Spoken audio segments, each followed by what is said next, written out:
اعوذ باللہ من الشیطان الرجیم۔ پناہ مانگتا ہوں میں اللہ کی شیطان مردود سے۔ بسم اللہ الرحمن الرحیم۔ شروع اللہ کے نام سے جو بڑا مہربان نہایت رحم والا ہے۔ دا باٹم لائن کے ناظرین کرام، السلام علیکم۔ محترم ناظرین، ہم اپنی آج کی ویڈیو میں حضرت بابا فرید الدین مسعود گنج شکر رحمت اللہ تعالی علیہ کی چند کرامات آپ کے سامنے پیش کریں گے جو یقیناً آپ کے لیے دلچسپی کا باعث ہوں گی۔ ناظرین کرام، درویش اور فقیر ہمیشہ شہرت سے گھبراتے ہیں۔ ان کی خواہش ہوتی ہے کہ کسی گمنام جگہ رہ کر اللہ رب العزت کی یاد میں مشغول رہا جائے۔ منازل سلوک طے کرنے کے زمانہ میں یہ بات خاص طور پر نظر آتی ہے۔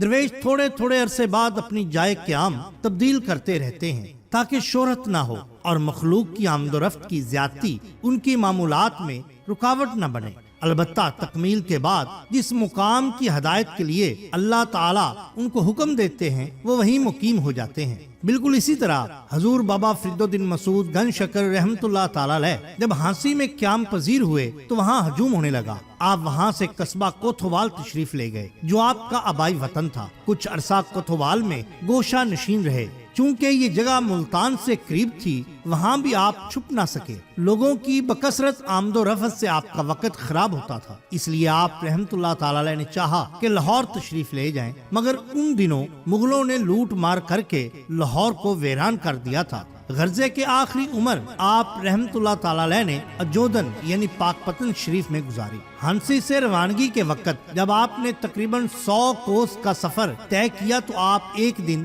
ایک ون یعنی کہ ایک جال کے درخت کے نیچے آرام کرنے کے لیے بیٹھے۔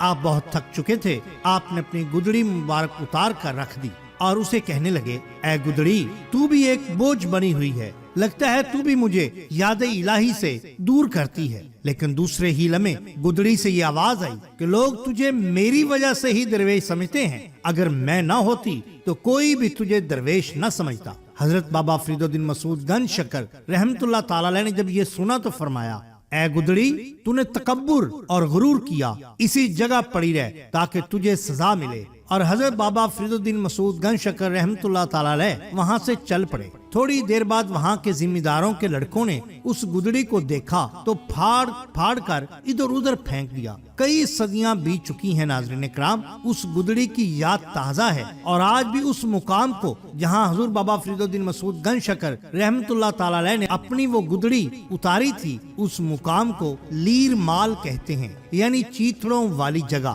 قیام پاکستان سے قبل یہاں پر ایک بہت بڑا میلہ لگتا تھا جس میں ہزاروں زائرین اس جگہ پر حاضر ہوتے تھے۔ حضرت بابا فرید الدین مسعود گنج شکر رحمت اللہ تعالی علیہ نے جب لیر مال سے 1.5 کوس کا فاصلہ طے کیا تو آپ ایک قلعہ کے قریب سے گزرے۔ یہ قلعہ موکل ہر کا قلعہ تھا۔ وہاں کے کاردار نے آپ کو دیکھا تو کہا، یہ کون ہے، ذرا اسے لے کے آؤ۔ ملازم گئے اور آپ سرکار کو اپنی حراست میں لے کر موکل ہر کے پاس آ گئے۔ اس وقت قلعے کی مرمت کی عمارتیں اٹھائی جا رہی تھیں، اس لیے موکل ہر نے آپ کو گارا اٹھانے کی ڈیوٹی پر لگا دیا۔ جب آپ گارے کی ٹوکری اٹھاتے تو وہ آپ کے سر مبارک سے 1 ہاتھ اونچی رہتی، جہاں جہاں آپ جاتے وہ آپ کے سر کے اوپر اوپر چلتی، یہاں تک کہ مقام خاص پر جا کر وہ خود بخود نیچے گرتی اور جو کچھ اس میں مٹی گہرا ہوتا وہ گر جاتا۔ قلعے کے معماروں نے دیکھا تو حیران ہوئے، فوراً جا کر موکل ہر کو اس کی اطلاع دی کہ حضور،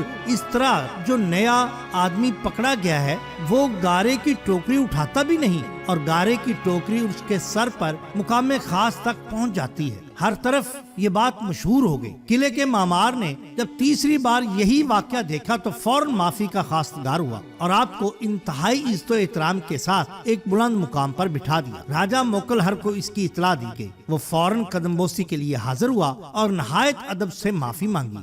آپ رحمت اللہ تعالی علیہ نے گارے کی ٹوکری کو وہیں ڈھیر کر دیا جو آج تک قلعے کے اندر موجود ہے۔ پھر اس قلعہ کے دروازے کے باہر ایک ون یعنی جال کے درخت کے ساتھ آپ رحمت اللہ تعالی علیہ نے اپنے گارے والا ہاتھ صاف کیا تھا۔ جب آپ نے اپنا گارے والا ہاتھ صاف کیا تو اس درخت پر آپ کی انگلیوں کے نشان مبارک پڑ گئے۔ درخت کا وہ ٹکڑا جس پر آپ کی انگلیوں کے نشانات پڑے تھے آج بھی قلعہ موکل ہر کے اندر موجود ہے اور وہ نشانات جوں کے توں ہیں۔ مقامی انتظامیہ نے قلعہ کے اندر شیشہ لگا کر اس درخت کو اور اس مقام خاص کو جہاں پر آپ کی انگلیاں مبارک لگی ہیں اس کو محفوظ کیا ہے۔ خیر راجہ موکل ہر آپ سے بے حد متاثر ہوا اور عرض کیا کہ بابا جی یہ شہر آباد نہیں ہوتا، اکثر خوف خطرہ رہتا ہے۔ آپ رحمت اللہ علیہ نے فرمایا اس کا نام کیا ہے؟ کہنے لگا اس کا نام میرے نام پر موکل ہر ہے۔ آپ نے فرمایا موکل ہر اندر امن باہر، اور اس کے نام کی تبدیلی کو کہا۔ راجہ موکل ہر نے عرض کیا کہ حضور اس کا نام کیا رکھا جائے؟ کیا میں آپ کے نام پر اس کو فرید کوٹ رکھ دوں؟ بابا جی رحمت اللہ علیہ نے اس نام کو پسند فرمایا، لہذا اس دن سے موکل ہر جو ہے وہ فرید کوٹ کے نام سے مشہور ہو گیا۔ پھر آپ رحمت اللہ تعالی علیہ نے یہاں چند روز قیام فرمایا اور عبادت اور ریاضت میں مصروف رہے، لہذا آپ کے مقام کی جگہ یعنی چلاگاہ کی قیام پاکستان سے قبل انتہائی قدر و منزلت تھی۔ مہاراجہ فرید کوٹ نے اس متبرک مقام کی نگرانی اور انتظام کے لیے سینکڑوں ایکڑ اراضی وقف کر رکھی تھی، جہاں ہر سال عقیدت و احترام سے ایک بہت بڑا میلہ لگتا تھا، جس میں غیر مسلم خاص طور پر سکھ برادری بڑی عقیدت سے شامل ہوتی تھی۔ حضور بابا فرید الدین مسعود گنج شکر رحمت اللہ تعالی کی اولاد عالیہ سے پیر محمد عقیل فاروقی قیام پاکستان سے قبل وہاں کے سجادہ نشین تھے، جو سن 1947 میں ہجرت کر کے پاک پتن تشریف لے آئے اور آستانہ عالیہ